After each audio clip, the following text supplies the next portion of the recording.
ಶ್ರೀ ಗುರುಭ್ಯೋ ನಮಃ. ಹರಿ ಓಂ. ಪ್ರಾಣಾದೇರೀಶಿತಾರಂ ಪರಮಸುಖನಿಧಿಂ ಸರ್ವದೋಷವ್ಯಪೇತಂ ಸರ್ವಾಂತಸ್ಥಂ ಸುಪೂರ್ಣಂ ಪ್ರಕೃತಿಪತಿಮಜಂ ಸರ್ವಬಾಹ್ಯಂ ಸುನಿತ್ಯಂ ಸರ್ವಜ್ಞಂ ಸರ್ವಶಕ್ತಿಂ ಸುರಮುನಿಮನುಜಾದ್ಯೈ ಸದಾ ಸೇವ್ಯಮಾನಂ ವಿಷ್ಣುಂ ವಂದೇ ಸದಾಹಂ ಸಕಲಜಗದನಾದ್ಯಂತಮಾನಂದದಂ ತಂ. ಶ್ರೀ ಗುರುಭ್ಯೋ ನಮಃ. ಬೃಹದಾರಣ್ಯಕ ಉಪನಿಷತ್ತಿನ ಪಾಠ ನಡೀತಾ ಇದ್ದ ಅವ್ಯಾಕೃತ ಬ್ರಾಹ್ಮಣದಲ್ಲಿ ಆಚಾರ್ಯರೇನು ದೀರ್ಘವಾದ ಭಾಷ್ಯವನ್ನು ಬರೆದಿದ್ದಾರೆ, ಅದರ ವಿವರಣೆ ಮಾಡ್ತಾ ಇದ್ದೀವಿ. ನಿನ್ನೆ ಸಾಯಂಕಾಲ ಓದೋ ಕಾಲಕ್ಕೆ ತೌಯತ್ರ ವಿಹೀಯೇತೆ ಇತ್ಯತ್ರಾಪಿ ಪರಮಾತ್ಮೈವ ಅಂತ ಅನ್ನೋ ವಾಕ್ಯವನ್ನು ಇಟ್ಕೊಂಡಿದ್ದೀವಿ. ಅಂದ್ರೆ ಆಚಾರ್ಯರು ಐತರೇಯ ಉಪನಿಷತ್ತಿನ ವಾಕ್ಯವನ್ನು ತಗೊಂಡು ಬಂದರು. ಎಲ್ಲದ 267ನೇ ಪುಟದಲ್ಲಿ ಸಯಶ್ಚಾಯಂ ಅಶರೀರ ಪ್ರಜ್ಞಾತ್ಮ ಯಶ್ಚಾಸಾವಾದಿತ್ಯ ಏಕಂ ಏತದಿತ್ಯವೋಚಾಮ ತೌಯತ್ರ ವಿಹೀಯೇತೆ ಚಂದ್ರಮಾ ಇವ ಆದಿತ್ಯೋ ದೃಶ್ಯತೆ ನರಶ್ಮಯ ಪ್ರಾದುರ್ಭವಂತಿ ಅಂತನ್ನೋ ವಾಕ್ಯ ಅದ. ಈ ವಾಕ್ಯ ಮೇಲುನೋಟಕ್ಕೆ ಜೀವ ಹಾಗೂ ಬ್ರಹ್ಮರಿಗೆ ಐಕ್ಯವನ್ನು ಹೇಳ್ತದೆ ಅಂತ ಅನಿಸ್ತದೆ ಮೇಲ್ನೋಟಕ್ಕೆ. ಯಾಕಂದ್ರೆ ಸಯಶ್ಚಾಯಂ ಅಶರೀರ ಪ್ರಜ್ಞಾತ್ಮ, ಇದೇನು ದೇಹದಲ್ಲಿದ್ದಾನೆ ಇವನು, ಯಶ್ಚಾಸಾವಾದಿತ್ಯ ಸೂರ್ಯನಲ್ಲೇನಿದ್ದಾನಲ್ಲ ಅವನು, ಅಂದರೆ ಆ ಇಬ್ಬರೂ ಕೂಡ ಏನಾಗ್ಯಾರ, ಏಕಂ ಒಂದಾಗ್ಯಾರ. ಇವು ಒಂದಾಗ್ಯಾರ ಅಂತನ್ನೋ ಶಬ್ದ ಬಂದು ಕೂಡಲೇ ನಮಗೇನು ಅನುಕೂಲ ಅಂದ್ರೆ ಅಭಿನ್ನ ಅಂತ ಹೇಳಿಕ್ಕೆ ಅನುಕೂಲ. ಅದಕ್ಕೆ ಈ ವಾಕ್ಯವನ್ನು ಅದ್ವೈತ ದರ್ಶನದಲ್ಲಿ ಜೀವಬ್ರಹ್ಮರ ಐಕ್ಯವನ್ನು ಹೇಳಲಿಕ್ಕೆ ಪ್ರಮಾಣತ್ವೇನ ಉದಾಹರಣೆ ಮಾಡಿದ್ದಾರೆ. ಆ ವಾಕ್ಯ ಜೀವಬ್ರಹ್ಮರ ಐಕ್ಯವನ್ನು ಹೇಳುವುದಿಲ್ಲ ಅಂತ ಸಮರ್ಥನೆ ಮಾಡಿಕೊಟ್ರು. ನಿನ್ನೆ ಹರಿವಂಶದಲ್ಲಿ ಏನು ಬಂದಿದೆ ಆ ಪ್ರಮಾಣವನ್ನು ಇಟ್ಟುಕೊಂಡು ಆಚಾರ ಅಂತಾರ ಈ ವಾಕ್ಯಕ್ಕೂ ಕೂಡ ಪರಮಾತ್ಮ ಅಂತೆ ಅರ್ಥ. ಅಲ್ಲಿರುವಂತಹ ತೌಯತ್ರ ವಿಹೀಯೇತೆ ಅನ್ನುವಂತಹ ದ್ವಿವಚನ, ಆ ದ್ವಿವಚನಕ್ಕೂ ಕೂಡ 2 ರೂಪಗಳು ಅಂತ ಅರ್ಥ ಮಾಡಬೇಕೆ ಹೊರತಾಗಿ ಬೇರೆದಲ್ಲ. ಇಷ್ಟು ಹೇಳಿದ ಮೇಲೆ ಈ ಹರಿವಂಶೇಶ ಮುಗಿದ ಮೇಲೆ ಮುಂದೆ ಭಾಗವತೆ ಅಂತ ಕೊಡ್ಲಿಕ್ಕತ್ತಾರೆ.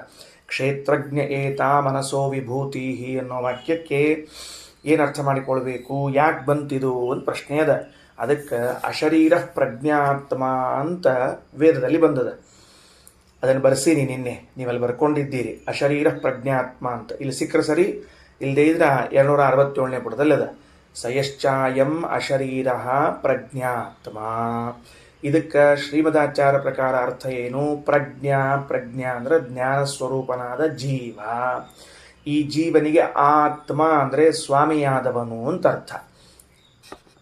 ಪ್ರಜ್ಞಾತ್ಮ ಅನ್ನುವಲ್ಲಿ ಪ್ರಜ್ಞಾ ಶಬ್ದಕ್ಕೆ ಜೀವ ಅಂತ ಅರ್ಥ. ಅದಕ್ಕೆ ಕೊಮ ಹಾಕ್ಕೊಂಡು ಆತ್ಮ ಶಬ್ದ ಬರ್ಕೊಂಡು ಸ್ವಾಮಿ ಅಂತ ಬರ್ಕೊಂಡು ಟು ಹಾಕ್ಕೊಂಡು ಜೀವನ ಸ್ವಾಮಿ, ಜೀವನ ಅಂತರ್ಯಾಮಿ ಅಂತ ಬರ್ಕೋಬೇಕು. ಜೀವನ ಸ್ವಾಮಿ ಅಂತ ಅನ್ನೋದು ಮತ್ತು ಜೀವನ ಅಂತರ್ಯಾಮಿ ಅನ್ನೋದು ಇಲ್ಲಿ ಪ್ರಸಂಗೋಚಿತವಾದ ಅರ್ಥ. ಅದರದೇ ಒಂದು ವಿವರಣೆಯನ್ನು ಕೊಡ್ಲಿಕ್ಕತ್ತಾರೆ. ಅಭಿಮಾನವತಃ ದೇಹೇ ಜೀವಸ್ಯ ಸನಿಯಾಮಕ ಅಂತ ಹರಿವಂಶದಲ್ಲಿ ಒಂದು ವಿವರಣೆ ಕೊಟ್ಟಾಗಿದೆ. ಏನು ವಿವರಣೆ ಕೊಟ್ಟದ?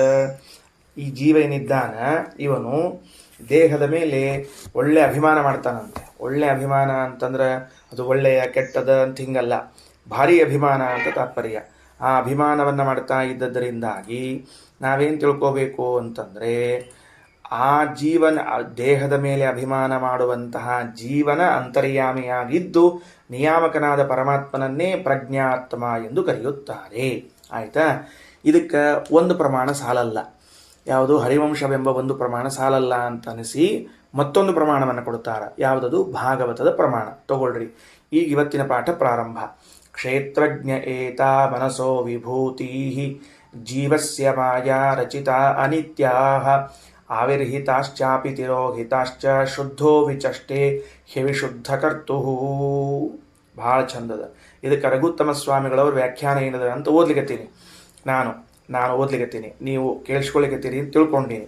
ಶುದ್ಧ ಕ್ಷೇತ್ರಜ್ಞ, ಆ ಭಾಗವತ ಶ್ಲೋಕದಲ್ಲಿ ಕ್ಷೇತ್ರಜ್ಞ ಏತಾ ಮನಸೋ ವಿಭೂತಿ ಅಂತಾದ ಮೇಲೆ ಕೆಳಗಿನ ಸಾಲಿನಲ್ಲಿ ಶುದ್ಧೋ ವಿಚಷ್ಟೇ ಅಂತದ.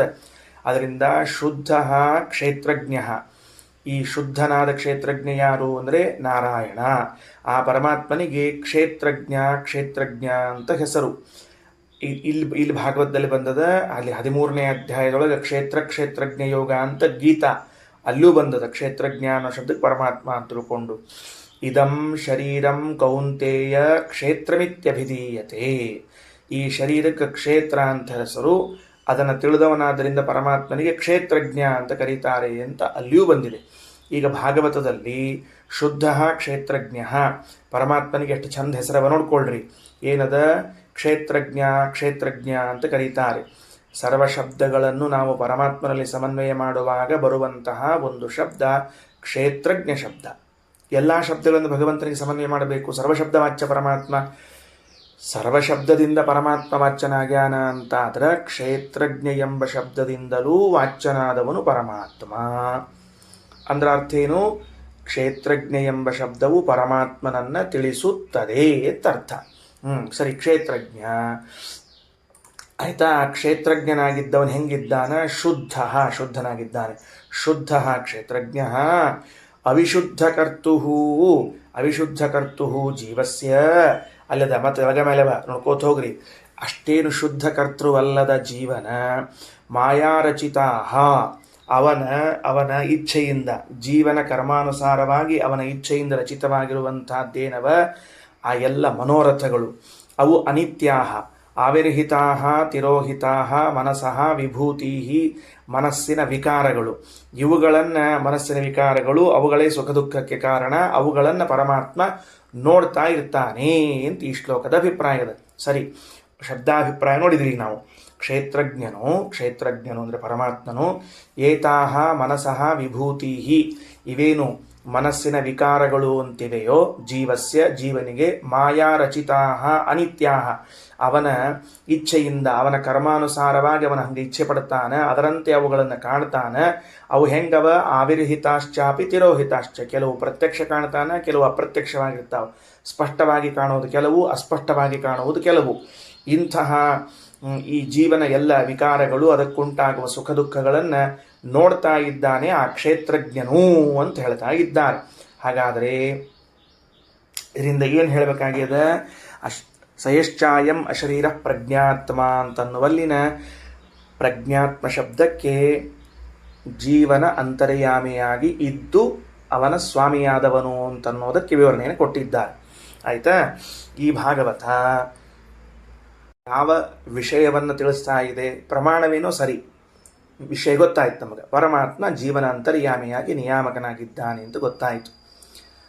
ಇದರ ಜೊತೆಗೆ ನಾವೇನು ನಮ್ಮ ಕರ್ಮಾನುಸಾರವಾಗಿ ಮನಸ್ಸಿನಲ್ಲಿ ಆಲೋಚನೆಗಳನ್ನು ಮಾಡಿಕೊಳ್ಳುತ್ತೇವೆ ಅಥವಾ ನಮ್ಮ ಮನಸ್ಸಿನ ವಿಕಾರಗಳಾಗ್ತದೆ, ಅವೆಲ್ಲ ಸುಖ ದುಃಖಗಳಾಗಿ ಪರಿಣಾಮ ಹೊಂದುತ್ತದೆ. ಆ ಎಲ್ಲ ಮನಸ್ಸಿನ ವಿಕಾರಗಳು ಕೆಲವು ಸ್ಪಷ್ಟವಾಗಿ ಗೋಚರವಾದರೆ ಇನ್ನು ಕೆಲವು ಅಸ್ಪಷ್ಟವಾಗಿ ಗೋಚರವಾಗ್ತದೆ. ಈಗ ಉದಾಹರಣೆಗೆ ಎಚ್ಚರದಲ್ಲಿ ಇದ್ದಾಗ ಕೆಲವೆಲ್ಲ ನಮಗೆ ಸ್ಪಷ್ಟವಾಗಿ ಕಾಣ್ತದೆ. ನಾನು ಹಿಂಗೆ ಅನ್ಕೊಂಡೆ, ಹಿಂಗೆ ನೋಡಿದೆ, ಹಿಂಗೆ ಮಾಡಿದೆ ಅಂತ ಅನ್ನೋದೇನದ ಅದು ಸ್ಪಷ್ಟವಾಗಿ ಗೊತ್ತಾಗ್ತದೆ. ಇನ್ನು ಕೆಲವು ಏನವ ಅಲ್ಲ, ಅವು ಅಸ್ಪಷ್ಟವಾಗಿ ಗೋಚರವಾಗ್ತವೆ. ಯಾವ ಅಸ್ಪಷ್ಟವಾಗಿ ಗೋಚರ ಆಗೋದು? ಸ್ವಪ್ನಾವಸ್ಥೆಯಲ್ಲಿ ಬಿದ್ದಿರುವಂತಹದ್ದೇನಿದೆಯೋ ಅದು ಯಾವುದು ಸ್ಪಷ್ಟವಾಗಿರೋದಿಲ್ಲ. ಇನ್ನು ಗಾಢವಾದ ನಿದ್ರಾವಸ್ಥೆಗೆ ಹೋಗಿಬಿಟ್ರೆ ಎಲ್ಲವೂ ಮರೆಯಾಗ್ಬಿಡ್ತದೆ. ಹಾಗಾದರೆ ನನ್ನ ಅನಾದಿ ಕರ್ಮಾನುಸಾರವಾಗಿ ನಾನು ಇಚ್ಛೆಯಿಂದ ವಿಚಾರಗಳನ್ನು ಮಾಡ್ತೇನೆ. ನನ್ನ ಕರ್ಮಾನುಸಾರವಾಗಿ, ನನ್ನ ಇಚ್ಛಾನುಸಾರವಾಗಿ ನಾನು ಅನೇಕ ವಿಚಾರಗಳನ್ನು ಮಾಡ್ತಿರ್ತೀನಿ. ಅದಕ್ಕನುಗುಣವಾಗಿ ಮನಸ್ಸಿನ ವಿಕಾರಗಳು ಉಂಟಾಗ್ತದೆ. ಅದೇ ಸುಖ ದುಃಖಕ್ಕೆ ಕಾರಣವಾಗ್ತದೆ. ಇದನ್ನೆಲ್ಲವನ್ನೂ ಕೂಡ ಕ್ಷೇತ್ರಜ್ಞನಾಗಿ ಸಾಕ್ಷಿಯಿಂದ ನೋಡ್ತಾ ಇರ್ತಾನೆ. ಅದನ್ನು ನಿಯಂತ್ರಣವನ್ನು ಮಾಡ್ತಾನೋ ಅಂತೂ ತಾತ್ಪರ್ಯ. ನೋಡ್ತಾನಂದ್ರೆ ಬರೀ ನೋಡ್ಕೋತ ಕೂತಿರ್ತಾನೋ ಅನ್ನೋ ತಾತ್ಪರ್ಯ ಅಲ್ಲ, ಅವುಗಳನ್ನು ನಿಯಂತ್ರಿಸುತ್ತಾನೆ. ಅಂದಮೇಲೆ ಪ್ರಜ್ಞಾತ್ಮ ಅನ್ನೋ ಶಬ್ದಕ್ಕೆ ಜೀವನಿಗೆ ಸ್ವಾಮಿಯಾಗಿ ಇದ್ದವನು ಅನ್ನುವ ಅರ್ಥ ಬಂತು. ಅಲ್ಲರಿ, ನೀವು ಇಲ್ಲಿ ಕ್ಷೇತ್ರಜ್ಞ ಶಬ್ದ ಕೊಟ್ಟಿದ್ದೀರಿ. ಕ್ಷೇತ್ರಜ್ಞ ಅನ್ನೋದಕ್ಕೆ ನಾರಾಯಣ ಅಂತನ್ನೋ ಅರ್ಥ ಎಲ್ಲದ? ಸುಮ್ಮನೆ ಏನೋ ಹೇಳ್ತಿರಲಿ ನೀವು ಅಂದರೆ ಮುಂದಿನ ಶ್ಲೋಕ. ಕ್ಷೇತ್ರಜ್ಞ ಆತ್ಮ ಪುರುಷಃ ಪುರಾಣ ಸಾಕ್ಷಾತ್ ಸ್ವಯಂ ಜ್ಯೋತಿರಜಃ ಪರೇಶಃ ನಾರಾಯಣೋ ಭಗವಾನ್ ವಾಸುದೇವ ಸ್ವಮಾಯಯಾತ್ಮನ್ ವ್ಯವಧೀಯಮಾನಃ ಇತಿ ಭಾಗವತೆ. ಕ್ಷೇತ್ರಜ್ಞ, ದೇವರಿಗೆ ಎಷ್ಟು ಹೆಸರವ ನೋಡ್ಕೊಳ್ರಿ. ಚಂದ ಚಂದ ಹೆಸರುಗಳು. ವಿಷ್ಣು ಸಹಸ್ರನಾಮವನ್ನು ಹೇಳ್ತಾ ಇದ್ದೀವಿ ನಾವೀಗ.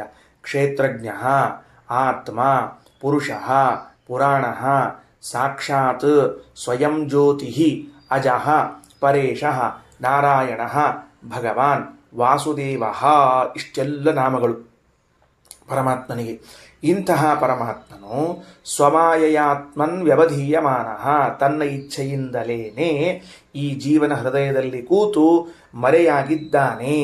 ಹಂಗೆ ಕಂಡವರಿಗೆ ಕಂಡು ಹೊತ್ತಿನೊಳಗೆ ಕಂಡುಬಿಟ್ಟ ಅಂತಿಲ್ಲ. ಕಂಡವರಿಗೆ ಕಂಡ ಹೊತ್ತಿನಲ್ಲಿ ಕಂಡುಬಿಟ್ಟ ಅಂತಿಲ್ಲ. ನಿಜವಾಗಿ ಯಾರು ಕಂಡಿದ್ದಾರೋ ಅವರಿಗೆ ಮಾತ್ರ ಕಾಣಿಸ್ತಾನವನು. ಇಷ್ಟು ಈ ಶ್ಲೋಕದ ಅಭಿಪ್ರಾಯ.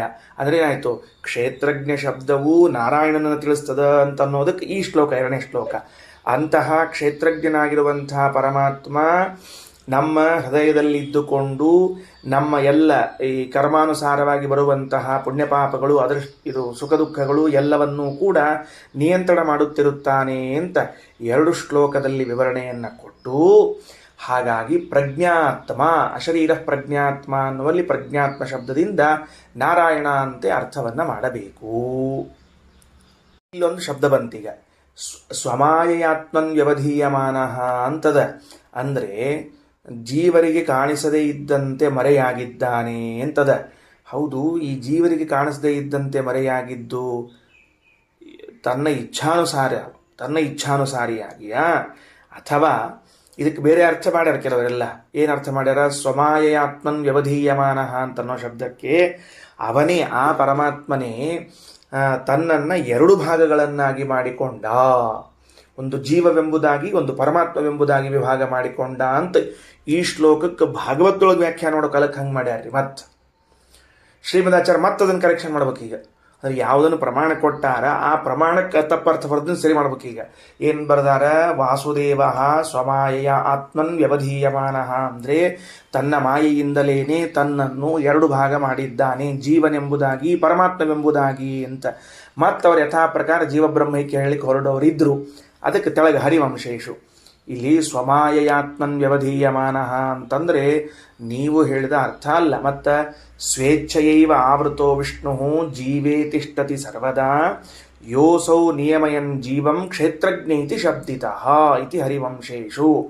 ವಿಷ್ಣು ಸ್ವೇಚ್ಛಯೈವ, ತನ್ನ ಇಚ್ಛೆಯಿಂದಲೇನೆ, ಆವೃತಃ ತಿಷ್ಠತಿ ಜೀವೇ ಸರ್ವದಾ, ಜೀವೇ ಸರ್ವದಾ ಆವೃತಃ ತಿಷ್ಠತಿ, ಈ ಜೀವನಲ್ಲಿ ತನ್ನನ್ನು ತಾನು ಮುಚ್ಚಿಕೊಂಡೇ ಆವೃತನಾಗಿಯೇ ಇರ್ತಾನೆ.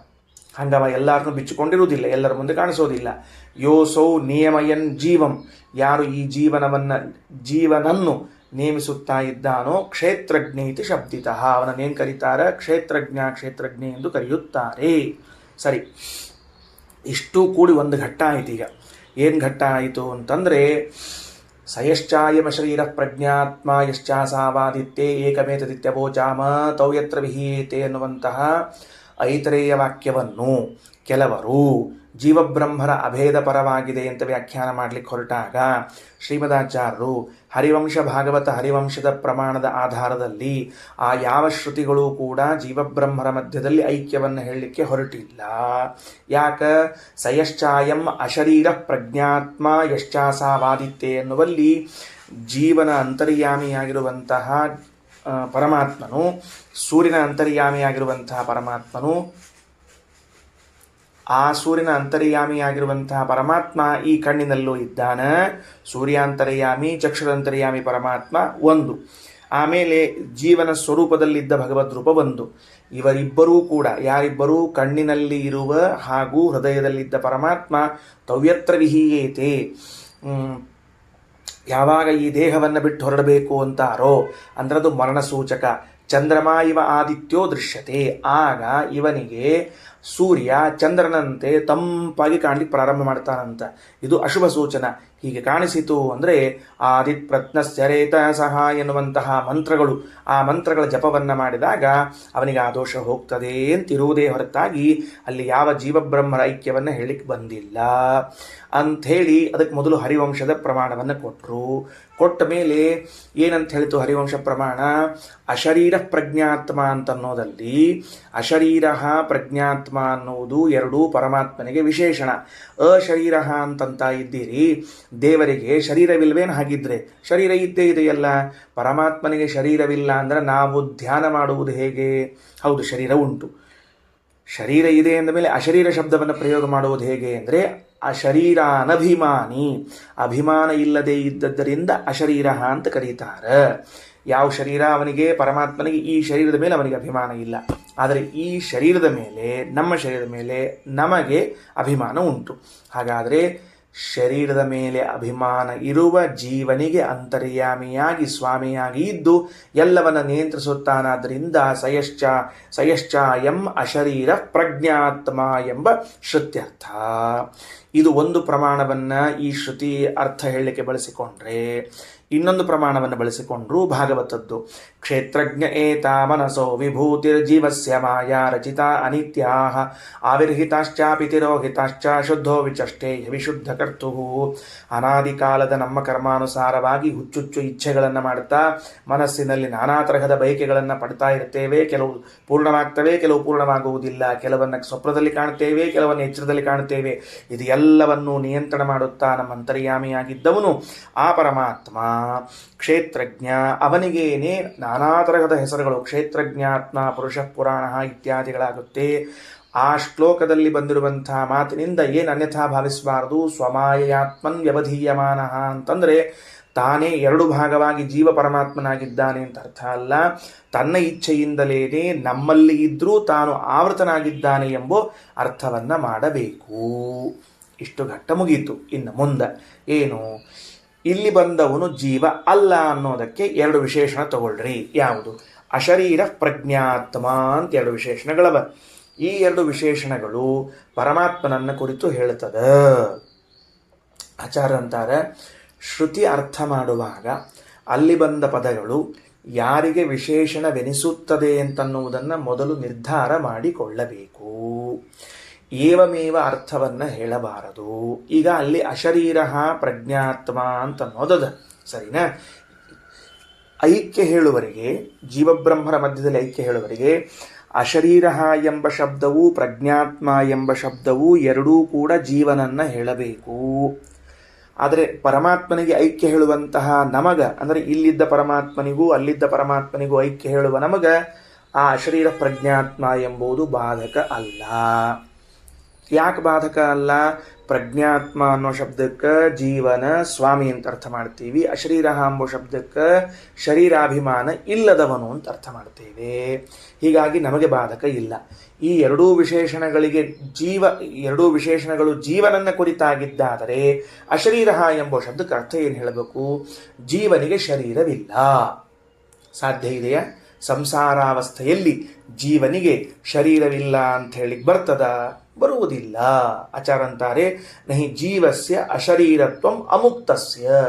ಅವನು ಅಮುಕ್ತ, ಮುಕ್ತನಾಗಿಲ್ಲ. ಇನ್ನೂ ಮುಕ್ತನಾಗದೇ ಇರುವಂತಹ ಕಾಲದಲ್ಲಿ ಸಂಸಾರದಲ್ಲಿ ಇದ್ದಾಗ ಅವನಿಗೆ ಶರೀರವಿಲ್ಲ ಎಂಬುದಾಗಿ ಕರೀಲಿಕ್ಕೆ ಬರೋದಿಲ್ಲ. ಅಲ್ರಿ, ನಮಗೆ ಸಂಸಾರದಲ್ಲಿದ್ದಾಗ ಅಂತೇನು ಬೇಡ. ಒಟ್ಟಾರೆ ಜೀವನಿಗೆ ಭಗವಂತನಿಗೆ ಅಭೇದ ಹೇಳ್ತೀವಿ ಅಂತಂದ್ರೆ ಈ ಶ್ರುತಿ ಉದಾಹರಣೆ ಮಾಡಿದ್ದು ನೀವು ಯಾವುದಕ್ಕೆ ಅಂದ್ರೆ ಜೀವಬ್ರಹ್ಮರ ಅಭೇದವನ್ನ ಮುಕ್ತರಾದವರಿಗೂ ಪರಮಾತ್ಮನಿಗೂ ಅಭೇದ ಹೇಳಲಿಕ್ಕೆ ಅಂತ ಇದನ್ನು ಉದಾಹರಣೆ ಮಾಡಿಲ್ಲ. ನೀವು ಎದಕ್ಕೆ ಉದಾಹರಣೆ ಮಾಡಿದ್ದೀರಿ? ಜೀವ ಅಂದರೆ ಸಂಸಾರದಲ್ಲಿದ್ದವನು. ಈ ಸಂಸಾರದಲ್ಲಿದ್ದ ಜೀವನಿಗೂ ಪರಮಾತ್ಮನಿಗೂ ಅಭೇದ ಅದ ಅಂತ ನೀವು ಪ್ರತಿಪಾದನೆ ಮಾಡಲಿಕ್ಕೆ ಈ ಶ್ರುತಿಯನ್ನು ಉದಾಹರಣೆ ಮಾಡಿದ್ದೀರಿ. ಉಪಯೋಗ ಬೀಳಲಿಲ್ಲ. ಯಾಕೆ? ಸಂಸಾರದಲ್ಲಿದ್ದಾಗ ಜೀವನಿಗೆ ಶರೀರ ಉಂಟು. ವೇದವಾದರೋ ಉಪನಿಷತ್ತಾದರೋ ಶರೀರವಿಲ್ಲದೆ ಇದ್ದವನು ಅಂತ ಹೇಳಿಕ್ಕೆ ಬರ್ತಾ ಇದೆ. ಅದರಿಂದ ಅದನ್ನು ತಗೊಳ್ಬಾರ್ದು. ಇನ್ನು ಪ್ರಜ್ಞಾತ್ಮ ಅಂತನ್ನುವಂತಹ ಶಬ್ದವನ್ನು ಇಟ್ಟುಕೊಂಡ್ರೆ ಜೀವನ ಅಂತರ್ಯಾಮಿ ಅಂತ ಅರ್ಥ ಬರ್ತದೆ. ಯಾಕ? ಆತ್ಮ ಎಂಬ ಶಬ್ದಕ್ಕೆ ಅಂತರ್ಯಾಮಿ ಅಂತ ಅರ್ಥ. ಸ್ವಾಮಿ ಅನ್ನೋ ಅರ್ಥವೂ ಅದು, ಆದರೆ ಇಲ್ಲಿ ಅಂತರ್ಯಾಮಿ ಅಂತ ಎಲ್ಲದ ತಗೊಳ್ರಿ. ಏಷತೆ ಆತ್ಮ ಅಂತರ್ಯಾಮಿ ಅಮೃತಃ ಅಥೋ ಅನ್ಯದಾರ್ಥಂ ಇತಿ ಚ. ಏಷತೆ ಆತ್ಮ, ಇವನೋಡು ಇವನೇನಿದ್ದಾನಲ್ಲ ಸ್ವಾಮಿ, ಇವನೇ ಅಂತರ್ಯಾಮಿ, ನಿನ್ನ ಅಂತರ್ಯಾಮಿ ಆಗಿದ್ದಾನ. ಅಮೃತಃ, ಅವಿನಾಶಿಯಾಗಿದ್ದಾನೆ ಅಂತ ಶ್ರುತಿ ಸ್ಪಷ್ಟವಾಗಿ ಜೀವನ ಅಂತರ್ಯಾಮಿಯಾಗಿರುವ ಪರಮಾತ್ಮ ಅಮೃತನಾಗಿದ್ದಾನೆ, ನಿಯಾಮಕನಾಗಿದ್ದಾನೆ ಅಂತ ತಿಳಿಸ್ತಾ ಇದೆ. ಅಥೋ ಅನ್ಯದಾರ್ಥಂ, ಇದು ಕೂಡ ಐತರೇಯ ಉಪನಿಷತ್ತಿನ ವಾಕ್ಯವೇ. ಅಥೋ ಅನ್ಯತ್, ಈ ಪರಮಾತ್ಮನನ್ನು ಹೊರತುಪಡಿಸಿ ಉಳಿದವರೆಲ್ಲ ಏನಿದ್ದಾರಲ್ಲ ಅವರು ಆರ್ತಂ, ದುಃಖಿಗಳು. ಅವನೊಬ್ಬನೇ ಸುಖಿ. ನಹಿ ಜೀವಾದನ್ಯಸ್ಯ ಆರ್ತಿ ಉಪಪದ್ಯತೆ. ನೋಡ್ರಿ, ಅಥೋ ಅನ್ಯದಾರ್ಥಂ ಅಂತ ಹೇಳಿದಾಗ ಜೀವ ಹಾಗೂ ಪರಮಾತ್ಮರಿಬ್ಬರಿದ್ದಾರೆ, ಅದರಲ್ಲಿ ದುಃಖಿಯಾದವನು ಒಬ್ಬನು ಅಂತ ಹೇಳ್ತಾ ಇದ್ರೆ ಜೀವನನ್ನ ಬಿಟ್ಟು ಇನ್ನುಳಿದವರು ಯಾರಾದರೂ ದುಃಖಿಗಳಿದ್ದಾರಾ ಅಂದರೆ ಇಲ್ಲವೇ ಇಲ್ಲ. ಯಾಕೆ? ಪರಮಾತ್ಮ ಜೀವಾತ್ಮ ಎರಡವ. ಅಂತರ್ಯಾಮಿಯಾದವನು ಅಮೃತನಾಗಿದ್ದಾನೆ, ದುಃಖರಹಿತನಾಗಿದ್ದಾನೆ, ಅವಿನಾಶಿಯಾಗಿದ್ದಾನೆ ಅಂಥೇಳಿ ಅವನಿಂದ ಭಿನ್ನನಾದವನು ಯಾರಿದ್ದಾರಲ್ಲ ಅವ ದುಃಖಿಯಾಗಿದ್ದಾನೆ ಅಂತ ಹೇಳುವ ಕಾಲದಲ್ಲಿ ಅವ ಜೀವನೇ ಆಗಬೇಕು. ನಹಿ ಜೀವಾದನ್ಯಸ್ಯ ಆರ್ತಿ ಉಪಪದ್ಯತೆ. ಒಂದು, ಯಾಕೆ ಹಿಂಗೆ ಹೇಳಿದರು ಅನ್ನೋದಕ್ಕೆ ಮುಂದರ್ಥ ಆಗ್ತದೆ. ಸರ್ವೇಷಾಂ ಭೂತಾನಾಮಂತರ ಪುರುಷಃ ಸಮ ಆತ್ಮೇತಿ ವಿದ್ಯಾತ್. ಸರ್ವೇಷಾಂ ಭೂತಾನಾಂ, ಎಲ್ಲ ಭೂತಗಳ ಅಂತರ ಪುರುಷಃ ಒಳಗಿರುವಂಥವನು, ಸಮಃ ಸಮಾನನಾಗಿದ್ದವನು, ಆತ್ಮೇತಿ ವಿದ್ಯಾತ್ ಅವನನ್ನು ಪರಮಾತ್ಮನೆಂದು ತಿಳಿದುಕೊಳ್ಳ್ರಿ. ಸರಿ, ಇದೊಂದು ಶ್ರುತಿ. ಇದೆಲ್ಲ ಎದಕ್ಕೆ ಹೇಳಿಕತ್ತಾರೆ? ಅಶರೀರ ಪ್ರಜ್ಞಾತ್ಮ ಎಂಬ ಪದಗಳ ವಿವರಣೆ ಕೊಡ್ಲಿಕತ್ತಾರೆ.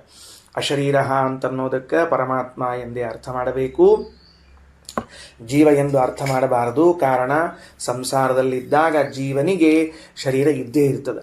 ಪ್ರಜ್ಞಾತ್ಮ ಅನ್ನೋ ಶಬ್ದಕ್ಕೆ ಜೀವನ ಅಂತರ್ಯಾಮಿ ಅಂತ ಅರ್ಥ ಮಾಡಬೇಕು. ಅಂತರ್ಯಾಮಿಯಾದವನು ಭಗವಂತ ಅಂತ.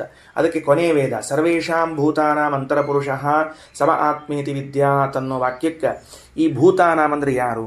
ಜಡಭೂತಗಳೇನು? ಜಡವಾದ ಭೂತಗಳಿಗೆ ಅಂತರ್ಯಾಮಿಯಾಗಿದ್ದಾನೇನು ಅಂದರೆ 507ನೇ ಪುಟದಲ್ಲಿ ಭಾರತೆ ಮಹಾಭಾರತ ಏನಂತದ? ಬ್ರಹ್ಮಾದಯೋ ಹಿ ಭೂತಾನಿ ತೇಷಾಂ ಅಂತರ್ಗತೋ ಹರಿಹಿ ಸಮಸ್ತ ಸರ್ವಭೂತೇಷು ಯಯೇವಂ ವೇದ ತತ್ವವಿತ. ಈ ಬ್ರಹ್ಮದೇವರಿಂದ ಮೊದಲುಗೊಂಡು ಎಲ್ಲ ಜೀವರನ್ನ ಭೂತ ಅಂತ ಕರೀತಾರೆ. ಸರಿ, ಅದ ನಮಗೂ ಕೂಡ ಭೂತ ಅಂತ ಕರಿಬಹುದು, ಕರಿಬೇಕು, ಏನು ತಪ್ಪಲ್ಲ. ನಾವೆಲ್ಲರೂ ಭೂತಗಳೇ. ನಾವು ಭೂತಗಳಾದಾಗಲೇನೆ ಏನ್ರಿ ನಮ್ಮನ್ನು ಭೂತ ಅಂತ ಕರಿತಿದ್ದೀರಿ, ಮತ್ತು ನಮಗೆ ಮನಸ್ಸಿಗೆ ಖೇದ ಆಗಂಗಿಲ್ಲೇನು ಅಂತಂದ್ರೆ ನಿಮ್ಮ ಖೇದಕ್ಕೆ ಅದನ್ನೇನು ತರೋದಕ್ಕೆ ವಿಷಾದಿಸುತ್ತೇವೆ ಅಂತಿರ್ತಾರೆ ನೋಡ್ರಿ. ಖೇದ ಆದರೆ ವಿಷಾದಿಸುತ್ತೇವೆ ಅಂತ. ಏನು ಖೇದ ಮಾಡ್ಕೊಳ್ಳಿಕ್ಕೆ ಹೋಗ್ಬೇಡ್ರಿ. ಕಾರಣ, ನಾವೆಲ್ಲ ಭೂತ ಆಗದೆ ಹೋದರೆ ಪರಮಾತ್ಮ ಮಹಾಭೂತನೆನಿಸ್ಲಿಕ್ಕೆ ಬರೋದಿಲ್ಲ. ಅವ ಮಹಾಭೂತ ಆಗಬೇಕಾದ್ರೆ ನಾವು ಛೋಟಾ ಭೂತಗಳಾದರೂ ಆಗಿರಲೇಬೇಕು. ಏಕೋ ವಿಷ್ಣುರ್ ಮಹದ್ಭೂತಂ ಪೃಥಗ್ಭೂತಾನ್ಯನೇಕಶಃ ತ್ರೀನ್ ಲೋಕಾನ್ ವ್ಯಾಪ್ಯಭೂತಾತ್ಮ ಭುಂಕ್ತೆ ವಿಶ್ವಭುಗವ್ಯಯ ಅಂತ ನಮ್ಮನ್ನೆಲ್ಲ ಸಣ್ಣ ಭೂತಗಳನ್ನಾಗಿಯೂ ಪರಮಾತ್ಮನನ್ನು ದೊಡ್ಡ ಭೂತವನ್ನಾಗಿಯೂ ಹೇಳಿದ್ದಾರೆ. ಒಟ್ಟಾರೆ ಈ ಜಗತ್ತು ಭೂತಗಳಿಂದ ತುಂಬಿಕೊಂಡಿದೆ ಅಂತ ಅರ್ಥ ಆಯಿತು. ಇಷ್ಟು ದಿವಸ ನಾವೆಲ್ಲ ಮನುಷ್ಯರಿಂದ ತುಂಬಿಕೊಂಡಿದೆ ಅಂದ್ಕೊಂಡಿದ್ವಿ ಅಷ್ಟೇ. ಬ್ರಹ್ಮಾದಯೋ ಹಿ ಭೂತಾನಿ ತೇಷಾಂ ಅಂತರ್ಗತೋ ಹರಿಹಿ ಸಮಸ್ತ ಸರ್ವಭೂತೇಷು ಯಯೇವಂ ವೇದ ತತ್ವವಿತ. ಹೀಗೆ ಯಾರು ತಿಳಿತಾರೋ ಅವನೇ ವಾಸ್ತವವನ್ನು ತಿಳಿದಂತೆ ಅಂತ ಭಾರತದಲ್ಲಿ. ಅಂತೂ ಈ ವಾಕ್ಯಗಳಿಂದ ಏನು ನಿರ್ಧಾರ ಮಾಡಿದರು ಅಂತಂದರೆ ಅಶರೀರ ಪ್ರಜ್ಞಾತ್ಮ ಎಂಬ ವಿಶೇಷಣಗಳು ಪರಮಾತ್ಮನನ್ನು ಹೇಳುತ್ತದೆ ಹೊರತಾಗಿ ಉಳಿದವರನ್ನು ಹೇಳೋದಿಲ್ಲ. ಪ್ರಮಾಣಗಳು ಒಳಗೆ ಹೊಂಟಾವು. ಇರಲಿ, ಇತಿ ಭಾರತೆ. ಇನ್ನು ನಾವೇನಂತಾನ, ಸರಿ ಒಂದು ಕೆಲಸ ಮಾಡೋಣಂತ. ನೀವು ಈ ಎಲ್ಲ ವಾಕ್ಯಗಳನ್ನು ಹೇಳಿ ಎಲ್ಲಿ ಸೂಚನಾ ಮಾಡ್ಲಿಕ್ಕೆ ಹೊರಟಿದ್ರಿ? ನಮಗೆ ಏನು ಸೂಚನಾ ಮಾಡಿದ್ರಿ? ಎಲ್ಲಿ ನಮ್ಮನ್ನು ಹಿಡಿದು ಹಾಕ್ಲಿಕ್ಕೆ ಹೊರಟಿದ್ರಿ ಅಂದರೆ, ಜೀವ ಅಂದ್ರೆ ಅಭಿಮಾನ ಉಳ್ಳವನು, ಪರಮಾತ್ಮ ಅಂತಂದ್ರೆ ಅಭಿಮಾನ ಇಲ್ಲದೆ ಇದ್ದವನು, ಪರಮಾತ್ಮ ಅಂದ್ರೆ ನಿಯಾಮಕ, ಜೀವ ಅಂದ್ರೆ ನಿಯಮ್ಯ, ಜೀವ ಅಂದ್ರೆ ದುಃಖಿ, ಪರಮಾತ್ಮ ಅಂದ್ರೆ ದುಃಖರಹಿತ. ಹಿಂಗ ಎರಡೂ ವಸ್ತುಗಳಲ್ಲಿ ಭೇದಕ ಧರ್ಮಗಳಿವೆ. ಇವ ಬ್ಯಾರೆ. ಯಾಕ? ಇವನಲ್ಲಿದ್ದ ಧರ್ಮ ಬೇರೆ, ಇವನಲ್ಲಿದ್ದ ಧರ್ಮ ಬೇರೆ. ವಿರುದ್ಧ ಧರ್ಮಗಳಿರುವಂತಹ ವ್ಯಕ್ತಿಗಳು ಅಭಿನ್ನರು ಹಿಂಗಾಗ್ಲಿಕ್ಕೆ ಸಾಧ್ಯ ಅಂತ ನೀವು ನಮಗೆ ಟಾರ್ಗೆಟ್ ಮಾಡಿದ್ರಿ. ಅರ್ಥ ಆಯ್ತು ನಮಗೆ, ಗೊತ್ತಾಯ್ತು ನಮಗೆ. ನೀವೇನು ಮಾಡ್ಲಿಕ್ಕೆ ಹೊರಟಿದ್ರಿ? ಭಾಳ ಬುದ್ಧಿವಂತರು. ಸ ಯಶ್ಚಾಯಮ ಶರೀರ ಪ್ರಜ್ಞಾತ್ಮ ಯಶ್ಚಾಸಾವಾದಿತ್ಯ ಏಕಮೇತಿತ್ಯವೋಚಾಮ ಅನ್ನೋದಕ್ಕೆ ಶರೀರದಲ್ಲಿರುವಂತಹ ಜೀವ ಬೇರೆ, ಪರಮಾತ್ಮ ಬೇರೆ. ಯಾಕಂದ್ರೆ ಇದು ಅತುಗೋತ್ ಕೂತಿರ್ತದೆ, ಅವ ಸುಖವಾಗಿರ್ತಾನೆ. ಇವ ಏನೋ ಅನಾದಿ ಕರ್ಮದಿಂದ ನಾನಾ ವಿಚಾರಗಳನ್ನು ಮಾಡ್ತಿರ್ತಾನೆ, ಅವ ನಿಯಂತ್ರಣ ಮಾಡ್ತಿರ್ತಾನೆ. ಆಮೇಲೆ ಇವ ಅಂತರ್ಯಾಮಿ, ಅವ ಅಂತರ್ಯಾಮಿ ಅಲ್ಲ. ಹಿಂಗೆಲ್ಲ ವಿರುದ್ಧ ಧರ್ಮಗಳಿದ್ದದ್ದರಿಂದ ಇವರಿಬ್ಬರು ಬ್ಯಾರೆ ಅನ್ಲಿಕ್ಕತ್ತಿರೋದಿಲ್ಲೋ. ನಾವು ಪ್ರಶ್ನೆ ಕೇಳ್ತೀನಿ. ಏನು ಪ್ರಶ್ನೆ ಕೇಳ್ತೀನಿ ಅಂತಂದ್ರೆ, ಆ ಪ್ರಶ್ನೆಗೆ ನೀವು ಉತ್ತರ ಕೊಡ್ರಿ, ಆವಾಗ ಅದ ಉತ್ತರನ ಇಲ್ಲಿ ಕೊಡ್ತೀನಿ ನಾನು.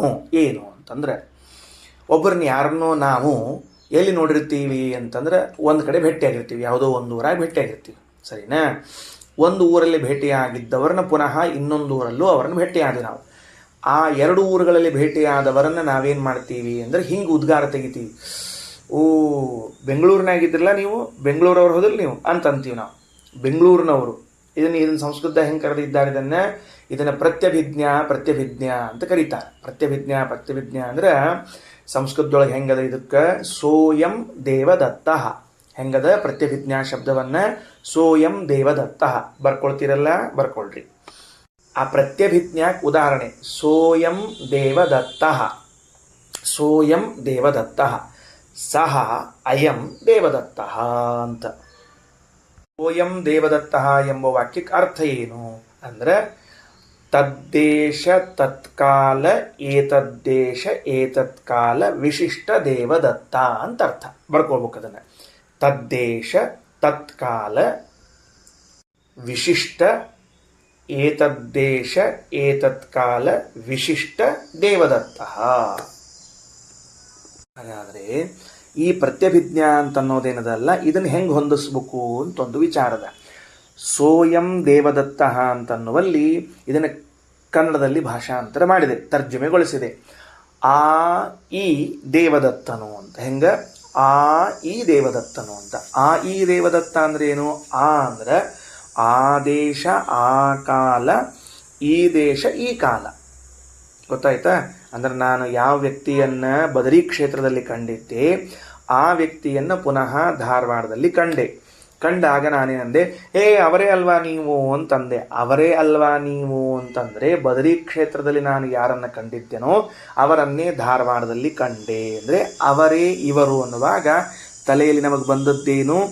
ತದ್ದೇಶ ತತ್ಕಾಲ ವಿಶಿಷ್ಟನಾದ ವ್ಯಕ್ತಿ ಏತದ್ದೇಶ ಏತತ್ಕಾಲ ವಿಶಿಷ್ಟನಾಗಿ ಗೋಚರನಾಗ್ತಿದ್ದಾನೆ.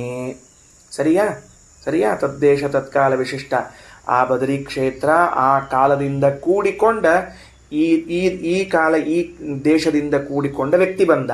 ಈಗ ಸಮಸ್ಯೆ ಏನಾಯಿತು ಅಂದ್ರೆ ಈಗ ಬದರಿ ಕ್ಷೇತ್ರನೂ ಇಲ್ಲ, ಆ ಕಾಲನೂ ಇಲ್ಲ. ಈಗ ಈ ಕ್ಷೇತ್ರ ಈ ಕಾಲ ಅದ ಅಂತ ಒಪ್ಪಿಕೊಂಡ್ರೆ ಆ ದೇಶ ಆ ಕಾಲದಲ್ಲಿ ಇದ್ದದ್ದಕ್ಕೆ ವಿರೋಧ ಬರ್ತದೆ. ಹೌದೋ ಇಲ್ಲೋ? ಸಹಜವಾಗಿ ನೋಡ್ರಿ, ತದ್ದೇಶ ತತ್ಕಾಲ ವಿಶಿಷ್ಟನಾದ ವ್ಯಕ್ತಿ ಏತದ್ದೇಶ ಏತತ್ಕಾಲ ವಿಶಿಷ್ಟನಾದ ವ್ಯಕ್ತಿಗಳನ್ನು ಒಂದು ಕಡೆ ಕೂಡಿಸ್ಲಿಕ್ಕೆ ಸಾಧ್ಯ ಇಲ್ಲ. ಆ ದೇಶ ಅಲ್ಲದ, ಆ ಕಾಲ ಅಲ್ಲದ. ಈ ದೇಶ ಇಲ್ಲದ, ಈ ಕಾಲ ಇಲ್ಲದ. ಅದ ಬದರಿ ಕ್ಷೇತ್ರದಲ್ಲಿ ಇದ್ದವರು ಇವರು ಅಂದ್ವಿ ನಾವು. ಬದರಿ ಕ್ಷೇತ್ರದಲ್ಲಿ ಇದ್ದವನು ಇವನು ಅಂದ್ರೆ ಬದರಿ ಕ್ಷೇತ್ರ ಇಲ್ಲಿಲ್ಲದ, ಇಲ್ಲ. ಮತ್ತು ಇದ್ದವನು ಇವನು ಅಂತೀರಿ, ಕಾಲನೂ ಇಲ್ಲ, ಕ್ಷೇತ್ರನೂ ಇಲ್ಲ, ಕಾಲನೂ ಇಲ್ಲ. ಮತ್ತು ಹೆಂಗೆ ಮಾಡೋದು? ಆದರೆ ಅವರಿಬ್ಬರು ಒಂದೇ. ಅದಕ್ಕೇನು ಮಾಡಬೇಕು ಅಂದ್ರೆ ಅಲ್ಲಿ ತದ್ದೇಶ ತತ್ಕಾಲ ವಿಶಿಷ್ಟವನ್ನು ಬಿಡಬೇಕು, ಇಲ್ಲಿ ಏತದ್ದೇಶ ಏತತ್ಕಾಲ ವಿಶಿಷ್ಟವನ್ನು ಬಿಡಬೇಕು. ಬಿಟ್ಟು ಅವನೇ ಇವನು ಅಂತ ತಿಳಿದುಕೊಂಡ ಅದು ಕರೆಕ್ಟು. ಆ ವ್ಯಕ್ತಿ ಅವನೇ ಇದ್ದಾನ, ಈ ವ್ಯಕ್ತಿ ಅವನೇ ಇದ್ದಾನ. ವ್ಯತ್ಯಾಸ ಏನಾಗಲಿಲ್ಲ, ವ್ಯಕ್ತಿಯಲ್ಲಿ ವ್ಯತ್ಯಾಸ ಆಗಿಲ್ಲ. ಆದರೆ ದೇಶಕಾಲ ವಿಶಿಷ್ಟಗಳು ವ್ಯತ್ಯಾಸ ಆಯಿತು. ಹೌದಾ? ಯಾಕೆ? ಆ ದೇಶಕ್ಕೂ ಈ ದೇಶಕ್ಕೂ ಪರಸ್ಪರ ವಿರೋಧ, ಆ ಕಾಲಕ್ಕೂ ಈ ಕಾಲಕ್ಕೂ ಪರಸ್ಪರ ವಿರೋಧ. ಆದರೆ ವ್ಯಕ್ತಿ ಮಾತ್ರ ಏನಾಗ್ಯಾನ? ಒಬ್ಬನೇ ಆಗ್ಯಾನ. ಹೌದಾ? ವ್ಯಕ್ತಿ ಮಾತ್ರ ಒಬ್ಬನೇ ಆಗ್ಯಾನ. ಪ್ರತ್ಯಭಿಜ್ಞಾದಲ್ಲಿ ತದ್ದೇಶ ತತ್ಕಾಲ ವಿಶಿಷ್ಟ ಏತದ್ದೇಶ ಏತತ್ಕಾಲ ವಿಶಿಷ್ಟವನ್ನ ಬಿಟ್ಟು ವ್ಯಕ್ತಿ ಒಬ್ಬನೇ ಅಂತನ್ನೋದನ್ನು ಹೆಂಗೆ ನಾವು ಐಡೆಂಟಿಫೈ ಮಾಡ್ತೇವೋ ತದ್ವತ್ ದುಃಖಿ ಸುಖಿ ನಿಯಾಮಕ ನಿಯಮ್ಯ ಅಂತೇನು ವಿರುದ್ಧ ಧರ್ಮಗಳಿವೆಯಲ್ಲ, ಇವುಗಳನ್ನು ಬಿಟ್ಟು ಕೇವಲ ಒಳಗಿರುವಂತಹ ಚಿತ್ತಗಳ ಲಕ್ಷಣ ಮಾಡಿಬಿಡ್ರಿ. ಅವರಿಬ್ಬರಲ್ಲಿ ಅಭೇದ ಹೇಳ್ಬಿಡ್ರಿ. ಯಾಕೆ? ಇವರ ಜೀವ ಹಾಗೂ ಬ್ರಹ್ಮರ ಮಧ್ಯದಲ್ಲಿ ಅಭೇದ ಹೇಳಲಿಕ್ಕೆ ಹೊರಟ್ರೆ ಧರ್ಮಗಳು ವಿರುದ್ಧವ, ಆ ವಿರುದ್ಧ ಧರ್ಮಗಳು ನಮಗೆ ಕಾಡ್ಲಿಕ್ಕತ್ತಾವ ಅನ್ನೋದಾದ್ರೆ ಪ್ರತ್ಯಭಿಜ್ಞಾದಲ್ಲಿ ಹೆಂಗೆ ಸೋಯಂ ದೇವದತ್ತ ಅಂತನ್ನುವಲ್ಲಿ ಭಾಗ ತ್ಯಾಗ ಮಾಡಿ ಭಾಗವನ್ನು ಹಿಡಿದುಕೊಂಡು ಮತ್ತು ನಾವು ಏನು ಮಾಡ್ತೀವಿ? ಲಕ್ಷಣ ಮಾಡ್ತೀವೋ ಹಾಗೆ ಇಲ್ಲಿಯೂ ಕೂಡ ಇವನಲ್ಲಿರುವಂಥ ದುಃಖಿ ಬದ್ಧ ಇವುಗಳನ್ನು ಕೈ ಬಿಡೋದು, ಸುಖಿ ನಿತ್ಯ ಅನ್ನೋಲ್ಲಿ ಅವನ ಕೈ ಬಿಟ್ಬಿಡೋದು. ಅವಾಗ ಉಳಿತೇನು? ಚಿಕ್ಕ ಉಳಿತು. ಅವುಗಳಿಗೆ ಐಕ್ಯವನ್ನು ಹೇಳಿಬಿಟ್ರೆ ಜೀವಬ್ರಹ್ಮರ ಐಕ್ಯವನ್ನು ಹೇಳಲಿಕ್ಕೆ ಬರ್ತದೆ. ಏನೂ ಬಾಧಕವಿಲ್ಲ ಎಂದು ಹೇಳಿದರೆ ಅರ್ಥ ಆಯ್ತಾ ಈ ವಿಷಯ ಏನಂತ ಹೇಳಿದ್ದು? ಆ ಪ್ರತ್ಯಭಿಜ್ಞಾ ಹೆಂಗೆ ಅಲ್ಲಿ ಅಷ್ಟಷ್ಟು ಅಂಶಗಳನ್ನು ತ್ಯಾಗ ಮಾಡಿ ತಗೊಂಡ್ವೋ ಹಂಗೆ ಇಲ್ಲೂ ಕೂಡ ಇಷ್ಟಿಷ್ಟು ಅಂಶಗಳನ್ನು ತ್ಯಾಗ ಮಾಡಿ ತಗೊಳ್ಳೋದಷ್ಟು ಕೆಲಸ, ಬೇರೆ ಏನೂ ಇಲ್ಲ. ಕೆಲವರು ಅಂತಿರ್ತಾರ ಅದು 2 ಕಾಲಿನ ಪ್ರಾಣಿ, ಇದು 2 ಕಾಲಿನ ಪ್ರಾಣಿ ಅಷ್ಟೇ, ಭಾಳ ವ್ಯತ್ಯಾಸ ಇಲ್ಲ ಅಂತಂತಿರ್ತಾರೆ. ಅದು 4 ಕಾಲಿನ ಪ್ರಾಣಿ, ಇದು 2 ಕಾಲಿನ ಪ್ರಾಣಿ ಅಂದ್ರೆ ಕ್ರೂರತ್ವ ಎಂಬುದು ಇಬ್ಬರಲ್ಲೂ ಸಮಾನವಾಗಿದೆ. ಕ್ರೂರತ್ವ ಎಂಬುದು ಅಲ್ಲೂ ಇಲ್ಲೂ ಸಮಾನವಾದ್ದರಿಂದ ಹೇಳೋ ಕಾಲಕ್ಕೆ ಹೆಂಗೆ ಮಾಡಿದ್ವಿ ಅಂದ್ರೆ ಅದಕ್ಕೆ 4 ಕಾಲದ ಅಂತ ಅಷ್ಟ ವ್ಯತ್ಯಾಸ ಹೊರತಾಗಿ ಇದೇ ಪ್ರಾಣಿ ಅಂತ ತಿಳ್ಕೊಂಡು. ಹಾಗಾದರೆ ಅವುಗಳನ್ನು ಬಿಡಬೇಕು. ಯಾವುದು ಬಾಧಕವೆನಿಸುತ್ತದೆಯೋ ಆ ಧರ್ಮಗಳ ತ್ಯಾಗವನ್ನು ಮಾಡಿ ಲಕ್ಷಣಯ ನಾವು ಅರ್ಥವನ್ನು ಹೇಳ್ತೇವೆ ಅಂತ ಬಂದರೆ ಅದಕ್ಕೆ ನಚ ಮುಖ್ಯೇ ಸತಿ ಲಕ್ಷಣ ನಾಮ ಯುಜ್ಯತೆ. 507ನೇ ಪುಟ. ಹೌದು, ಲಕ್ಷಣ ಮಾಡಿರಿ ಬರೋಬ್ಬರದ. ಆ ಪ್ರತ್ಯಭಿಜ್ಞಾ ಅಂತನ್ನೋದು ಅಥವಾ ಜಹಲ್ಲಕ್ಷಣ ಅಂತೂ ಕರೀತಾರೆ ಇದಕ್ಕೆ. ಜಹಲ್ಲಕ್ಷಣ, ಅಜಹಲ್ಲಕ್ಷಣ, ಜಹಲ್ಲಕ್ಷಣ ಅಂತ 3 ಲಕ್ಷಣಗಳು.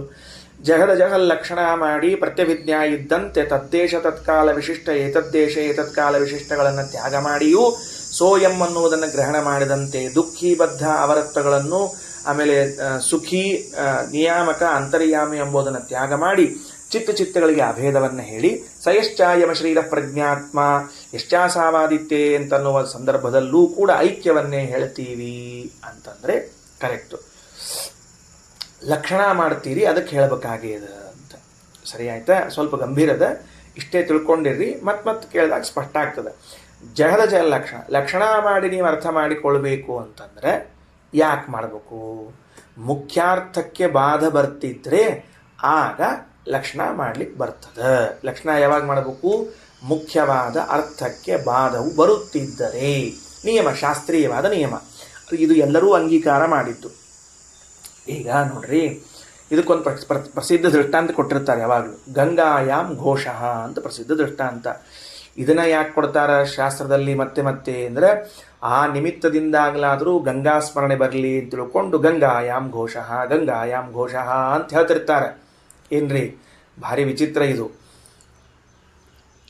ಎಲ್ಲ ಕಡೆಗೂ ನೀವು ಲಕ್ಷಣ ಮಾಡೋ ಕಾಲಕ್ಕೆ ದೃಷ್ಟಾಂತ ಕೊಡೋದೇನು ಅಂದರೆ ಗಂಗಾಯಾಮ್ ಘೋಷಃ ಅಂತೇ ಕೊಡ್ತೀರಿ. ಯಾಕೆ ಕೊಡ್ತೀರಿ ಗಂಗಾಯಾಮ್ ಘೋಷಃ ಅಂದರೆ ಆಗಾಗ ಗಂಗಾ ಸ್ಮರಣೆಯಾದರೂ ಬರ್ತಿರ್ಲಿ ಅಂತ ತಿಳ್ಕೊಂಡು. ಅಲ್ರಿ, ಗಂಗಾ ಸ್ಮರಣೆ ಯಾಕೆ ಬರ್ಬೇಕ್ರಿ? ನಮಗೇನು ಗಂಗಾ ಸ್ಮರಣೆಯಿಂದ ಏನು ಮಾಡ್ಬೇಕಾಗ್ಯದ ನಾವು ಅಂದರೆ ಶಾಸ್ತ್ರದ ವಾಕ್ಯಗಳನ್ನು ಉಚ್ಚಾರಣೆ ಮಾಡುವಾಗ ತಪ್ಪಾಗಿ ಉಚ್ಚಾರಣೆ ಮಾಡಿದರೆ, ವಿಷಯಗಳನ್ನು ತಪ್ಪಾಗಿ ಹೇಳಿದರೆ ಆ ದೋಷ ಪರಿಹಾರ ಆಗಲಿ ಅಂತ ಆಗಾಗರ ಲಕ್ಷಣ ಹೆಸರಿನೊಳಗೆ ಗಂಗಾಯಾಮ್ ಘೋಷಃ ಅಂತ ಗಂಗಾ ಸ್ಮರಣೆ ಮಾಡಿ ಶಾಸ್ತ್ರ ಪಾಠ ಪ್ರವಚನಗಳಲ್ಲಿ ಉಂಟಾದ ನ್ಯೂನತಾಗಳನ್ನು, ಲೋಪದೋಷಗಳನ್ನು ಪರಿಹಾರ ಮಾಡಲಿ ಅಂತ ಗಂಗಾಯಾಮ್ ಘೋಷಃ ಅಂತಿರ್ತಾರೆ. ಅದಕ್ಕೆ ಅರ್ಥ ಏನು? ಗಂಗಾ ಪ್ರವಾಹದಲ್ಲಿ, ಗಂಗಾ ಶಬ್ದಕ್ಕೆ ಗಂಗಾ ನದಿ ಅಂತ ಅರ್ಥದಕ್ಕೆ. ಗಂಗಾ ನದಿಯಲ್ಲಿ ಘೋಷಃ ಅಂದ್ರೆ ಆಭೀರ ಪಲ್ಲಿಹಿ. ಈ ಗೌಳಿಗರೆಲ್ಲ ಎಲ್ಲಿ ಮನೆ ಕಟ್ಕೊಂಡಾರ ಅಂತಂದ್ರೆ ಮತ್ತು ಗಂಗಾ ಪ್ರವಾಹದಲ್ಲಿ ಮನೆ ಕಟ್ಕೊಂಡ್ಬಿಟ್ಟಾರೆ. ಪ್ರವಾಹದಲ್ಲಿ ಹೆಂಗೆ ಮನೆ ಕಟ್ಕೊಳ್ಳಿಕ್ಕೆ ಸಾಧ್ಯ ಅದ? ಪ್ರವಾಹದೊಳಗೆ ಮನೆ ಕಟ್ಕೊಳ್ಳಿಕ್ಕೆ ಸಾಧ್ಯ ಇಲ್ಲ ಅಂತಂದಾಗ ಅರ್ಥ ಏನು ಮಾಡ್ಬೇಕು ನಾವೀಗ? ಗಂಗಾ ಶಬ್ದಕ್ಕೆ ಗಂಗಾ ಪ್ರವಾಹ ಅಲ್ಲ, ಗಂಗಾ ಪ್ರವಾಹಕ್ಕೆ ಸಂಬಂಧಿಸಿದ ತೀರದಲ್ಲಿ ಅರ್ಥ ಮಾಡಬೇಕು. ಗಂಗಾ ಪ್ರವಾಹಕ್ಕೆ ಗಂಗಾ ಪ್ರವಾಹ ಎಲ್ಲಿ ಬಡಿತದದು? ಹೋಗಿ ದಂಡಿಗೆ ಬಡಿತದೆ. ಆ ಗಂಗಾ ಪ್ರವಾಹ ತೀರಕ್ಕೆ ಬಡಿದಾಗ ಅಂಥ ತೀರದಲ್ಲಿ ಮನೆ ಮಾಡಿಕೊಂಡಿದ್ದಾರೆ. ಅಲ್ರಿ, ಸರಳ ಹೇಳಿಗೆ ಬರ್ತಿತ್ತಿಲ್ಲ ನಿಮಗೆ. ಏನು ಹೇಳಿಗೆ ಬರ್ತಿತ್ತು? ಗಂಗಾ ತೀರೆ ಘೋಷಃ ಅಂತ ಹೇಳಿಗೆ ಬರ್ತಿತ್ತೋ ಇಲ್ಲೋ? ಗಂಗಾ ತೀರೆ ಘೋಷಃ ಅಂತ ಹೇಳಿಗೆ ಬರ್ತಿರುವಾಗ ಗಂಗಾಯಾಮ್ ಘೋಷಃ ಅಂತ ಹೇಳಿ ಅದನ್ನು ಲಕ್ಷಣ ಮಾಡಿ ಗಂಗಾ ತೀರದಲ್ಲಿ ಮನೆ ಅಂತ ಯಾಕೆ ಅನ್ಬೇಕು ಅಂತಂದ್ರೆ ಅವ ಹೇಳೋವಿದ್ದ ನೋಡ್ರಿ, ಅವ ಭಾಷಣ ಇದ್ದಾನ. ಘೋಷ ಎಂಬ ಶಬ್ದಕ್ಕೆ ಅರ್ಥ ಏನು ಅಂದ್ರೆ ಗೌಳಿಗರು ವಾಸ ಮಾಡುವ ಹಳ್ಳಿ. ಅರ್ಥ ಆಯ್ತಾ ಹೇಳಿದ್ದು? ಗೌಳಿಗರು ವಾಸ ಮಾಡುವ ಹಳ್ಳಿ. ಗೌಳಿಗರು ಅಂದ್ರೆ ಏನು? ದನಕಾಯವರು, ಆಕಳಕಾಯವರು. ಈ ಆಕಳಕಾಯವರು ತಮ್ಮ ಆಕಳ ಕಟ್ಕೊಂಡು ಮನಿ ಮಾಡ್ಕೊಂಡು ಎಲ್ಲಿದ್ದಾರೆ ಅಂದ್ರೆ ಗಂಗಾ ದಂಡಿ ಮೇಲೆ ಇದ್ದಾರೆ. ಹಿಂಗ್ಯಾಕೆ ಹೇಳ್ಬೇಕಾಗ್ಯದ ಅಂದ್ರೆ ಈ ಏನು ಆಕಳ ಹಾಲು ಕುಡಿಲಿಕ್ಕತ್ತೀರಿ ಇವೆಷ್ಟು ಶುದ್ಧವ ಅಂತಂದ್ರೆ ಆ ಗಂಗಾ ನದಿ ನೀರು ಯಾವ ದಂಡಿಗೆ ಬಡದು ಶುದ್ಧ ಆಗ್ಯದೋ, ಆ ಗಂಗಾ ನದಿ ಮೇಲೆ ಗಾಳಿ ಹಾಯ್ದುಕೊಂಡು ಬಂದು ಯಾವ ಆಕಳಕ್ಕೆ ತಾಗ್ಯದೋ, ಆ ಗಂಗಾ ನದಿ ನೀರು ಯಾವ ಆಕಳು ಕುಡ್ದಾವೋ ಅಂಥ ಆಕಳ ಹಾಲು ನೀವು ಕುಡಿತೀರಿ ಅಂತ ನಮಗೆ ತಿಳಿಸ್ಬೇಕಾದವ ಏನು ಮಾಡಿದ ಅಂದರೆ ಗಂಗಾಯಾಮ್ ಘೋಷಃ ಅಂದ್ಬಿಟ್ಟ. ಗಂಗಾ ಪ್ರವಾಹದಲ್ಲೇನೆ ಆಕಳ ಮನಿ ಇದು ಆಭೀರ ಪಲ್ಯ ಅದ ಅಂತ ಹೇಳ್ಬಿಟ್ಟ. ಅಯ್ಯೋ ಹಣೆಬಾರ, ಗಂಗಾ ಪ್ರವಾಹದಾಗ ಗೌಳಿಗರ ಮನಿ ಅಂತಾರ, ಏನು ಕಥೆ ಇದೆಲ್ಲ ಆದರೂ ಅಂದ್ರೆ ಲಕ್ಷಣ ಮಾಡ್ಬೇಕಾತ್ ನೀವು. ಪ್ರವಾಹದಾಗ ಹೆಂಗಿರ್ತದ್ರಿ? ದಂಡಿ ಮೇಲೆ ಅಂತ. ದಂಡಿ ಮೇಲೆ ಲಕ್ಷಣ ಮಾಡು. ಹೆಂಗೆ ಮಾಡಿದೆ ನೀನು? ಆ ನದಿ ನೀರು ಹರಿದು ತಾಕಿ ಹೋಗೋದಕ್ಕೆ ಲಕ್ಷಣ ಮಾಡ್ತೀರಿ. ಯಾಕೆ? ಶಕ್ಯ ಸಂಬಂಧೇ ಲಕ್ಷಣ. ಯಾವುದಕ್ಕೆ ಸಂಬಂಧ ಇರ್ತದೋ ಅಲ್ಲೆಷ್ಟು ಲಕ್ಷಣ ಮಾಡಬೇಕು, ಅಸಂಬಂಧಕ್ಕೆ ಲಕ್ಷಣ ಮಾಡ್ಲಿಕ್ಕೆ ಬರೋದಿಲ್ಲ. ಗಂಗಾಯಾಮ್ ಘೋಷಃ ಅನ್ನೋ ಅಲ್ಲಿ ಗಂಗಾ ತೀರದಲ್ಲಿ ಮನೆ ಅಂತ ಮಾಡೋದು ಬಿಟ್ಬಿಟ್ಟು ಗಂಗಾ ಯಾವ ಊರಿನಾಗದ ಆ ಊರಿನಾಗ ಮನೆ ಅಂತ ಯಾರು ಅರ್ಥ ಮಾಡಂಗಿಲ್ಲ. ಯಾಕೆ? ಅದಕ್ಕೆ ಸಂಬಂಧ ಇಲ್ಲ ಪ್ರವಾಹಕ್ಕೆ. ಸೊ ಲಕ್ಷಣ ಮಾಡಿದ್ರಿ. ಯಾಕೆ ಮಾಡಿದ್ರಿ ಅಂದರೆ ಮುಖ್ಯಾರ್ಥಕ್ಕೆ ಬಾಧ ಬಂತು. ಪ್ರವಾಹದಲ್ಲಿ ಮನೆ ಇರುವುದಿಲ್ಲ ಎಂಬುದಕ್ಕೆ ಗಂಗಾ ಪ್ರವಾಹ ತಾಕಿಕೊಂಡಿರುವ ದಂಡೆಯ ಮೇಲೆ ಮನೆ ಅಂತ ಹೇಳಿದ್ರು. ಅಂದ್ರೆ ಅಷ್ಟು ಶುದ್ಧದ ಅಂತ ತಿಳಿಸ್ಬೇಕಾಗಿತ್ತು ಅವಂಗೆ.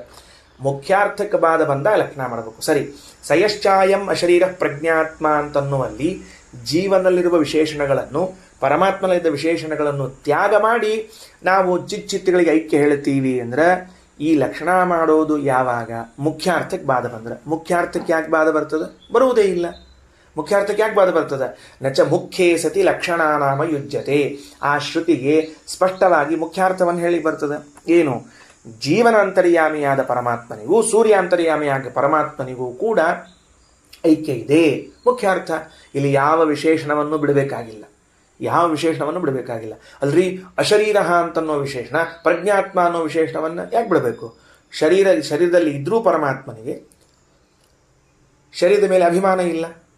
ಸರಿ, ಅದು ಇಂಥವನೇ ಅಲ್ಲಿದ್ದವನು, ಅವನೇ ಇಲ್ಲಿದ್ದವನು ಅಂತ ಮುಖ್ಯಾರ್ಥವನ್ನು ಪರಮಾತ್ಮ ಪರವಾಗಿ ಮಾಡ್ಲಿಕ್ಕೆ ಬರ್ತಿರುವಾಗ ಅಮುಖ್ಯಾರ್ಥವನ್ನು ಮಾಡುವ ಅವಶ್ಯಕತೆ ಇಲ್ಲ. ನಚ ಮುಖ್ಯೇ ಸತಿ ಲಕ್ಷಣಾನಾಮ ಯುಜ್ಯತೆ ನಚ ಮುಖ್ಯತಃ ಏವ ಜೀವೇಶಯೋರೈಕ್ಯಂ ಯುಕ್ತಂ. ಮುಖ್ಯವಾಗಿ ಏನೇ ಜೀವಬ್ರಹ್ಮರಿಗೆ ಐಕ್ಯ ಹೇಳ್ತೀನಿ ಅಂತಂದ್ರೆ ಸಾಲೋದಿಲ್ಲ. ಯಾಕೆ? ಪ್ರತ್ಯಕ್ಷ ವಿರೋಧ ದೇವ. ಪ್ರತ್ಯಕ್ಷವಾಗಿ ವಿರೋಧ ಬರ್ತದೆ. ನಾನು ಅಲ್ಪಜ್ಞ, ನನ್ನ ಅನುಭವ. ಶಾಸ್ತ್ರ ಹೇಳ್ತದೆ ಪರಮಾತ್ಮ ಸರ್ವಜ್ಞ.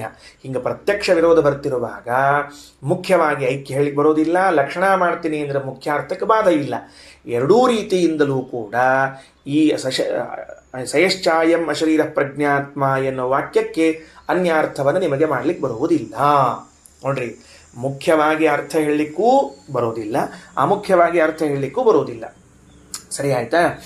ಯಾವ ವಾಕ್ಯವನ್ನು ಅದ್ವೈತ ದರ್ಶನದಲ್ಲಿ ಉದಾಹರಿಸಿ ಜೀವಬ್ರಹ್ಮರ ಐಕ್ಯವನ್ನು ಹೇಳಲಿಕ್ಕೆ ಹೊರಟಿದ್ದಾರೋ ಆ ಶ್ರುತಿಗೆ ಆ್ಯಸ್ ಇಟ್ ಈಸ್ ಅರ್ಥವನ್ನು, ಮುಖ್ಯಾರ್ಥವನ್ನು ತೆಗೆದುಕೊಂಡ್ರೆ ನಾ ಅಲ್ಪಜ್ಞ ಅವ ಸರ್ವಜ್ಞ, ನಾ ದುಃಖಿ ಅವ ಸುಖಿ, ಈ ವಿರೋಧ ಇದ್ದರಿಂದ ನಮ್ಮಿಬ್ಬರ ಮಧ್ಯದಲ್ಲಿ ಐಕ್ಯ ಬರುವುದಿಲ್ಲ. ಅಮುಖ್ಯಾರ್ಥ ಮಾಡಬೇಕು. ಅಮುಖ್ಯಾರ್ಥ ಮಾಡಬೇಕಾದ್ರೆ ನನ್ನಲ್ಲಿದ್ದ ದುಃಖಿ ಬದ್ಧ ಬಿಡಬೇಕು, ಅವನಲ್ಲಿದ್ದ ಸುಖಿ ಮೊದಲಾದವುಗಳನ್ನು ಬಿಡಬೇಕು, ಬಿಟ್ಟು ಐಕ್ಯ ಹೇಳಬೇಕು. ಈ ಲಕ್ಷಣ ಮಾಡೋ ಸ್ಥಿತಿ ಯಾವಾಗ ಬರ್ತದೆ? ಮುಖ್ಯಾರ್ಥಕ್ಕೆ ಬಾಧ ಬರ್ತಿದ್ರೆ.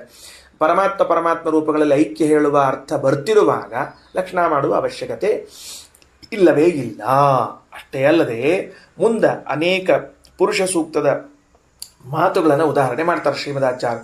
ಆ ಎಲ್ಲ ಪುರುಷ ಸೂಕ್ತಗಳಲ್ಲಿ ಪರಮಾತ್ಮನನ್ನು ಸರ್ವೋತ್ತಮತ್ವೇನ ತಿಳಿದಾಗಲೇನೇ ಮೋಕ್ಷ ಅಂತನ್ನುವಂತಹ ಮಾತಿದ್ದಾಗ ಐಕ್ಯ ಅಂತರ್ಥವನ್ನು ಮಾಡ್ಲಿಕ್ಕೆ ಬರೋದಿಲ್ಲ ಉಳಿದ ಶ್ರುತಿಗಳಿಗೆ.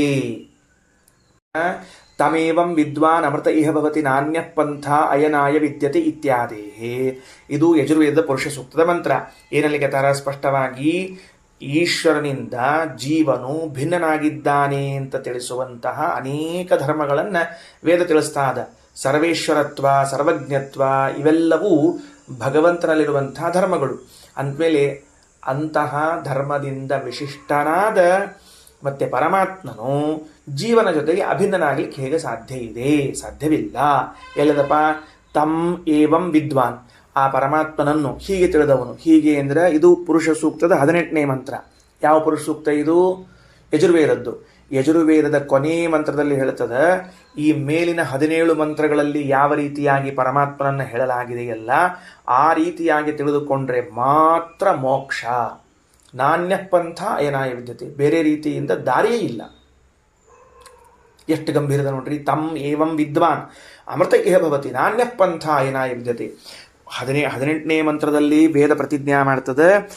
1ನೇ ಮಂತ್ರದಿಂದ 17 ಮಂತ್ರಗಳಲ್ಲಿ ಹೇಳಲಾದ ಭಗವಂತನ ಗುಣಗಳನ್ನು ತಿಳಿದುಕೊಂಡಾಗಲೇ ನಿಮಗೆ ಮೋಕ್ಷ ಹೊರತಾಗಿ ಜೀವಬ್ರಹ್ಮರಿಂದ ಅಭಿನ್ನ ಅಂತ ತಿಳಿದುಕೊಂಡಾಗ ಮಾತ್ರ ಮೋಕ್ಷ ಅಲ್ಲ. ಸರಿ, ಆ 17 ಮಂತ್ರಗಳಲ್ಲಿ ಏನು ಹೇಳಲಾಗಿದೆ?